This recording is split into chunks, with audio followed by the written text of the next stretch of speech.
Google குரோமில் நீங்கள் இது website வந்து ஏதாவது ப்ரௌஸ் பண்ணும்போது this is site cannot be reached அப்படின்னு சொல்லி உங்களுக்கு எரர் வருதா, இதை எப்படி சரி பண்ணுறது அப்படி மாதிரி தான் இந்த வீடியோ பார்க்க போகிறோம். இந்த வீடியோ ஃபுல்லாக பாருங்கள், அப்போ தான் புரியும். ஃபஸ்ட் டைம் வந்து சப்ஸ்கிரைப் பண்ணிக்கோங்க. ஃபஸ்ட்டு உங்களுக்கு கூகுள் குரோமில் போயிட்டு 3 டாட் இருக்குல்ல, அதை வந்து கிளிக் பண்ணுங்கள். ஹிஸ்ட்ரி அப்படின்னு இருக்குல்ல, அதை வந்து கிளிக் பண்ணுங்கள்.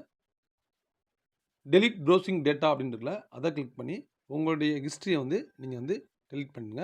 டெலிட் டேட்டா அப்படின்னு கிளிக் பண்ணி டெலிட் கொடுத்தோன்னே பார்த்தீங்கன்னா உங்களுக்கு ஹிஸ்ட்ரி வந்து டெலிட் ஆயிரும்.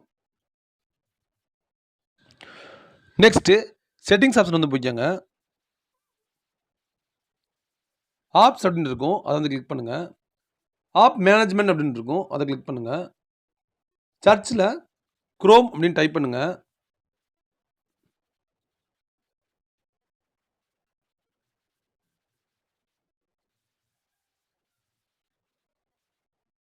ஸ்டோரேஜ் யூசேஜ்னு இருக்கும், அதை வந்து கிளிக் பண்ணுங்கள். கிளியர் கேச்சஸ் அப்படின்னு இருக்குல்ல, அதை கிளிக் பண்ணுங்கள். அதில் பார்த்தீங்கன்னா 616 MB இருக்குது. ஒவ்வொரு மொபைலையும் நீங்கள் யூஸ் பண்ணுற கிளியர் கேச்சஸ் கிளியர் பண்ணாமல் இருக்கும்போது உங்களுக்கு வந்து அதிகமாக கூட இருக்கலாம். கிளியர் கேச்சஸ் அப்படிங்கிறத கிளிக் பண்ணிடுங்க. கிளியர் டேட்டான்னு இருக்கும், அதையும் கிளிக் பண்ணிடுங்க. கிளிக் பண்ணோடனே உங்களுக்கு இந்த மாதிரி ஒரு விண்டோ ஓப்பன் ஆகும். Free up space manage clear all டேட்டான்னு இருக்கும். கிளியர் ஆல் டேட்டா அப்படிங்கிறத கிளிக் பண்ணிடுங்க. கிளிக் பண்ணோடனே டெலிட் ஆப் டேட்டா அப்படின்னு இருக்கும், அதை ஓகே கொடுத்துருங்க.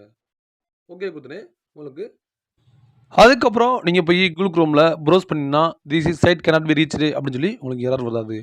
இந்த வீடியோ யூஸ் இருந்துச்சுன்னா லைக் பண்ணுங்கள், ஷேர் பண்ணுங்கள், கமெண்ட் பண்ணுங்கள். இதுவரை நம்ம சேனலை சப்ஸ்கிரைப் பண்ணாதவங்க சப்ஸ்கிரைப் பண்ணிடுங்க. தேங்க்யூ ஃபார் வாட்சிங்.